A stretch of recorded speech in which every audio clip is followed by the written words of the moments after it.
Hey, everybody. How's it going?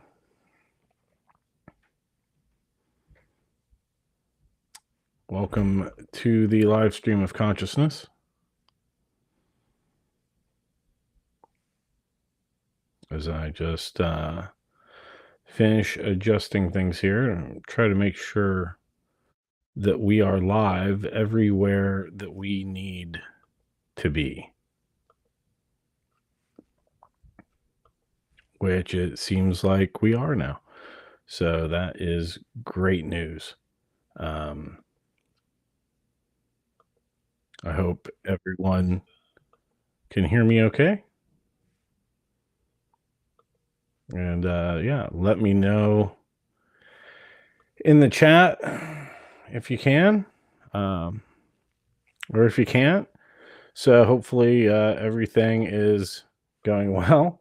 Um, I hope you guys all had a very happy Christmas. I had a pretty good one. Thanks for asking. um, and you know, there's this weird spot that we're in right now, like immediately after Christmas, where it's over, but New Year's is right there around the corner. Like it is going to be a brand new year, 2024, in just a few days' time. And it to me, it's one of those things where it's like it's so close, but it also is kind of unbelievable that it is that close. I feel like we still have like another 2 weeks to go before we're in 2024. Um, but we don't.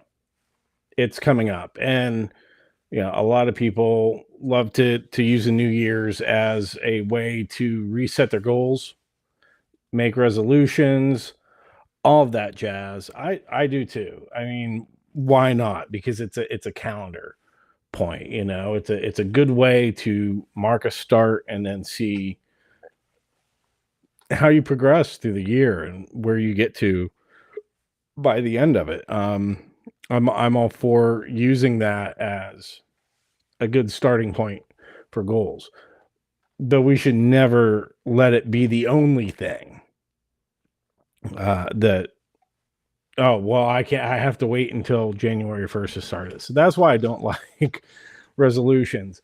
I consider myself to be more of a goal setter than resolutions. um and that being said, I know I have a lot of goals I want to achieve in 2024. A lot of things I want to do, and I'm not alone. I know you all do too. And today, I want to give you the three keys to helping achieve your goals in 2024. These are the three things that are going to help you achieve your goals in 2024. And having the understanding of this is so important when it comes to really achieving it, being successful in reaching those goals. And not just, oh, I kind of want to do this, or I'm going to, but getting that out of the way. These are three simple steps that will help you create powerful goals in 2024 and actually follow through and accomplish it. So, and the first thing that I really can't stress enough of how powerful this one is that when it comes to our goals, when it comes to achieving them, and even before we even get around to achieving them, when it comes to just writing them down so we know what we're going after, it is so important. Probably the most important thing that we understand what our emotional state is in relation to our goal. And what I mean by that is how we actually feel in our body when we think about the goal. Any feelings and sensations that come up when we're talking about that. Does it feel heavy? Does it feel good? Does it feel exciting? Do you feel passion and excitement for it when you think about that goal, or do you go, oh, God, how am I going to do this? It's too heavy. And one of the things that I think really helps is getting out a sheet of paper and writing down how we feel about our goals, any of the thoughts, emotions that come up, the stories that we tell ourselves in relation to that, and really see what is coming up, because we need to feel good about what we're doing. And in this, I kind of give our goals ratings in 3 different categories. And that's one is, how believable is it? How much do we love it? And how excited are we for it? How passionate are we about the goal? And I rate this on like 1 to 10 in each category. And you're going to want it to be at 7 or higher for each one. Ideally, if it's less than that, when those stories come up, we're going to find ways to avoid doing it. But we have to believe our goal first off, right? In order, if we're going to feel good about it, and we do need to feel good about it in order to achieve it, we need to believe that we actually can achieve it. If we set a goal of, oh, I'm going to make $1 billion in 2024, and you haven't hit 6 figures, how believable is that going to be for you? It's not. It's going to seem impossible. And how much are you really going to pursue that? How excited will you really be able to get about that from where you're at?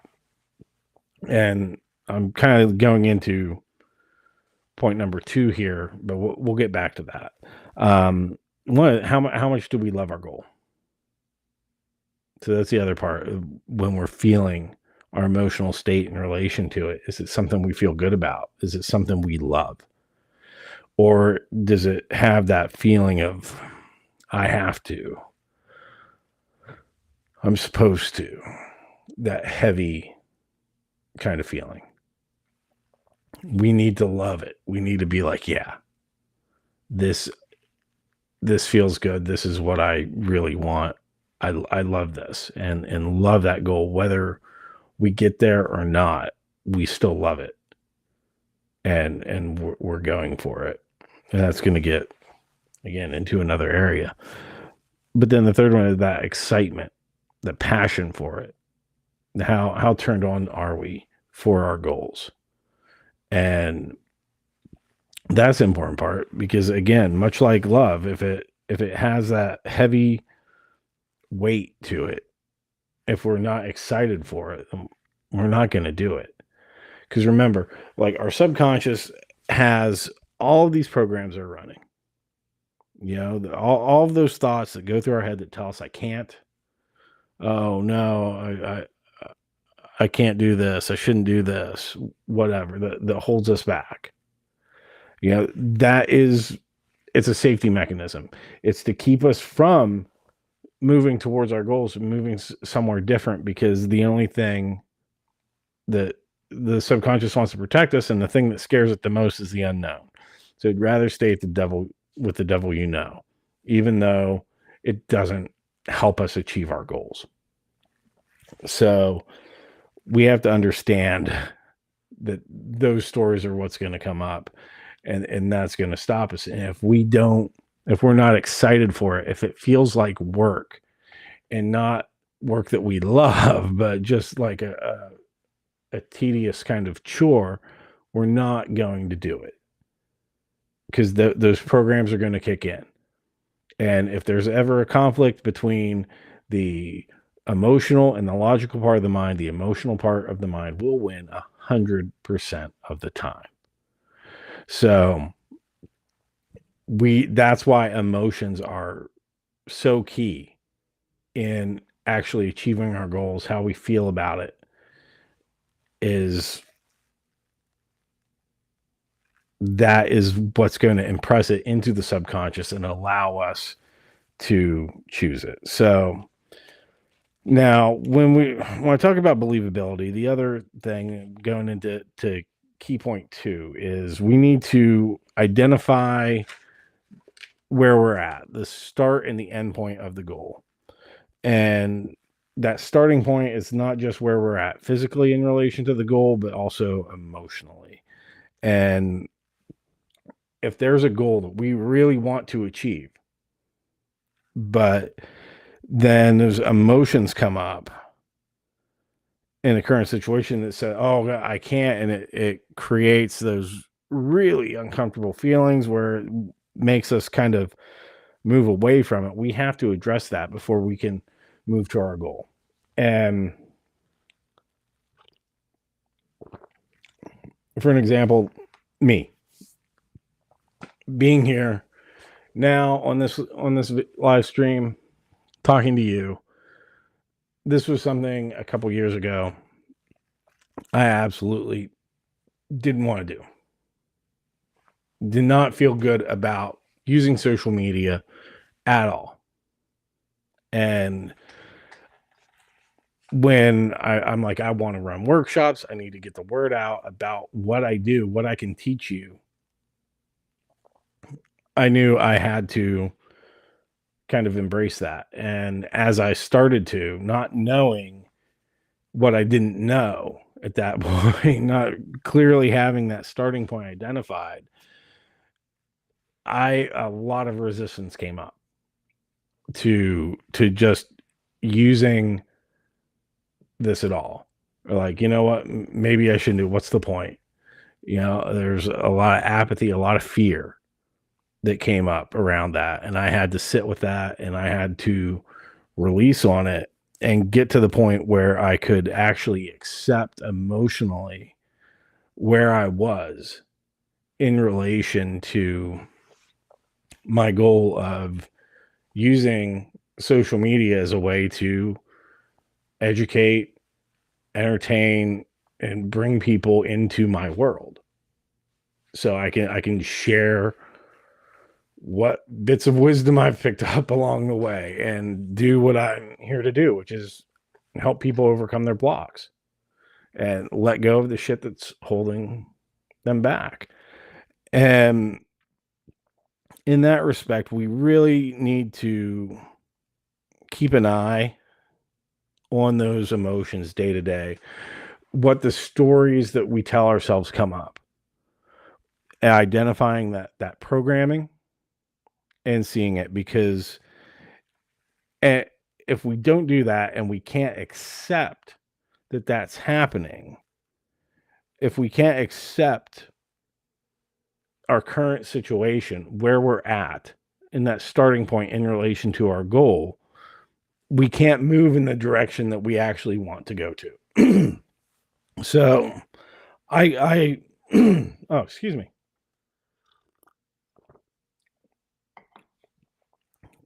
So I had to take a step back, do a lot of self work, do a lot of releasing on what I was feeling in relation to my goal, to I get to the point where I could truly accept it and feel good about what I was doing, and even get excited for some of it, which is something I never thought I would do, and get out there and actually start doing it. And I've made some really stupid videos. It was fun for me, and it helped me overcome that resistance so I can be here talking to you now, because I found a way to feel good, accept it, and change that story that was going on in my head. And once we fully and truly accept that situation and where we're at in our current situation, that's when we can actually start moving in the direction that we want. We're not stuck in the mud anymore. We've found solid ground and we can go, I'm going that way, and start moving towards it. So that is a huge, huge thing. And I mean that was something else I had to do in relation, like over the last year, of me doing my self work with Bell's palsy. And when I started it, at this point where I was so attached to my goal of, you know, undoing my synkinesis, that I was putting so much pressure on myself. Oh, how can I do this? Can I actually help people with this? Why can't, I need to help myself first. And until I was able to be like, you know what, I know I can help people because this is what I do. Even if it doesn't change for me, even if I can't crack the code to making any sort of changes physically, I know I can help people emotionally with it because that's what I've done for myself, and that's what I do. That's why I specialize in, is helping people with anxiety. So when I truly accepted that, and I could be okay and love myself whether I achieved that goal or not, that was when I started seeing a lot of improvement and I got my ability to whistle back. And I think a lot of that was processing those emotions for it so I could actually start moving in the direction towards this goal that I want to go. And I've made a huge amount of progress in that over this past year, restoring the symmetry. I'm not 100%. I'm not even as close as I'd hoped I would be, but where I'm at is beyond, you know, what I was going for. Because I was like, if I'm happy with like a little bit of a noticeable change, that's great. And then I got that and a lot more. So progress is being made. And I'm just changing up, what that looks like. Just because I didn't completely undo my synkinesis in a year doesn't mean that I didn't reach that goal of using hypnosis to start that process. So that's the other thing in key point 2 is achieving, or knowing what our endpoint is. What is the goal and what emotions and sensations come up in the body when we think about reaching the goal? That resistance to it, is there pain or sadness or whatever other emotions that you might not want to face that come up? And how are we going to feel good about that goal? And more importantly, what kind of value do we create in the world once we have reached that goal? It can't be from a complete place of ego, right? If we want to make $1 million and go out and do that, that's the goal. Well, what are we going to do with that $1 million? We're just going to sit on it and hoard it like a dragon. The subconscious isn't going to prioritize that. But if we're able to create value for others with it, then we're going to feel a lot better about it. And as that goes out, it's going to be a lot easier to move in that direction. So, that's it. I always like to think about what I want, what's that endpoint, write it down, and then like read it and look at it and think of the feelings and sensations that come up as you do, and write those down, what they are when you reach that endpoint. What does that look like? And so understanding, having that clear vision of what the endpoint is, I think it is important. And because we can go out and achieve a goal, before I was a hypnotist, I was a writer. And that was what I always wanted to do since I was a little kid. That's what I can remember wanting to do. And now in that goal, you know, there was a point where I left that behind. I'm like, well, this isn't realistic and everything. And I went and did the real people job thing and all that. And then when I went back to grad school and I started doing freelance writing to supplement my income, and I'm like, wait, I can actually do this for a living. And in that point, I achieved my dream of being a writer. But my goal was like, I want to get paid to write things. Just pay me, pay me to write so I could work from home and all that. I didn't have that clear ending point of what I wanted it to look like. So I achieved that dream, and it ended up being more like a nightmare by the end of it. So still incredibly grateful I did that, and it was still for a purpose, and I still achieved a goal. But it's also why we should actually have a clear ending of what that goal really is, what it looks like. The third component, again, I mean, this is super important, but the third key here is to explore any of the feelings of avoidance, of resistance, of having to, of wanting to, of chasing after something. And when it comes to your goals, think about things that would help you get there that you've been avoiding, and examine that and welcome the resistance into those things. And welcome the feeling of avoidance that comes up, and sit with it, really face it, and then just write down all those emotions and sensations that come up as you allow yourself to feel the resistance to that goal, the avoidance, those feelings of avoidance. How does that feel in the body? What's that like? And go, oh, I have to do this. Oh, if I want this goal, I have to do this. I have to use social media this way. Blah blah blah. That sort of thing.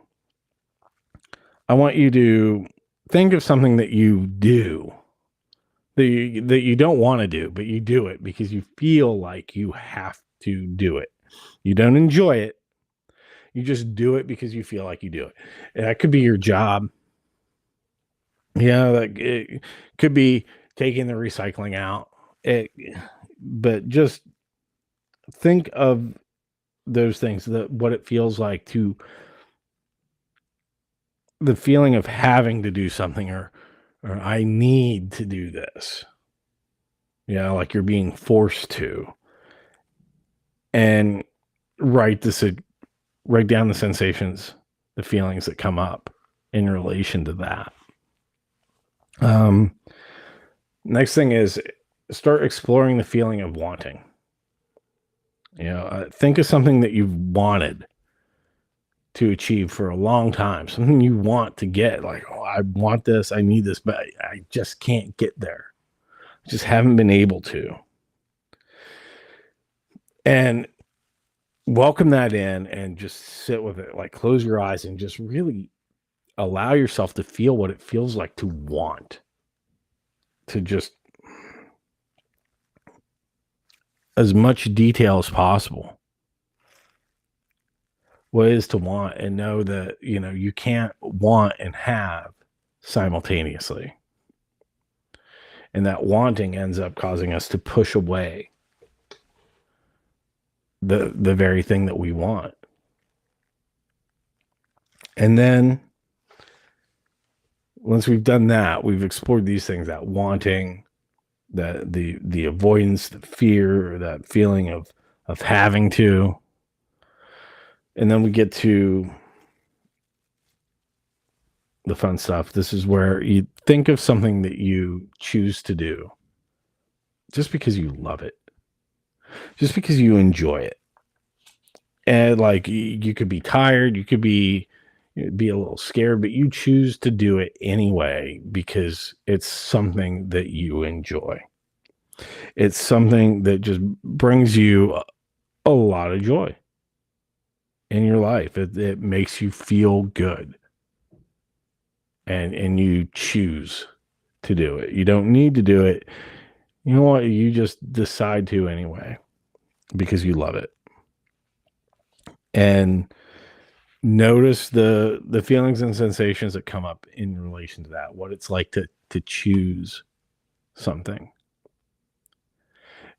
And write those down and notice how that feels. And then you can sit down and you can look at those and you can see the contrast in all of them, because like achieving our goals is all about feeling. Everything we do is about how we feel in relation to the goal, and learning how to identify what we're avoiding, what we're afraid of, what we are wanting and chasing, and being able to let go of that and start choosing things. And then we can just start moving in that direction and just going 1% at a time. Just every day doing 1% more that moves us towards the place that we actually want to be, that goal that we want to achieve. And we start feeling good about it. And we're giving ourselves a mission, because then we no longer have a goal that we want. We have something that we're choosing, and then it just becomes automatic. There isn't hesitation. There isn't thinking about it. There's just choosing and doing and being. So that is all for today. I hope this was helpful. Leave a comment. Let me know what you thought. Don't forget to give me a follow. Share this with your friends. And yeah, if you are interested in going deeper with this, starting in January, I'm launching the Resolute Goal Setting Program. Again, this is going to be a expanded version of what I've done before, updated for 2024, and it's going to be bigger this time. So there's going to be a bonus where, we're going to do it for like 5 weeks for a month, something like that, where we'll have a call and then we'll have a follow-up call. But then I'm going to keep it going throughout the year, where if you enroll in this, we'll touch base and have progress report calls every month. So go to resolute.ebhypno.com, check it out, sign up. You'll get instant access to the previous one, the 3-day I did, and I think you'll really enjoy it. If you're serious about achieving your goals, it's really going to help you. So, all right, everybody, take care. And if I don't see you before then, Happy New Year.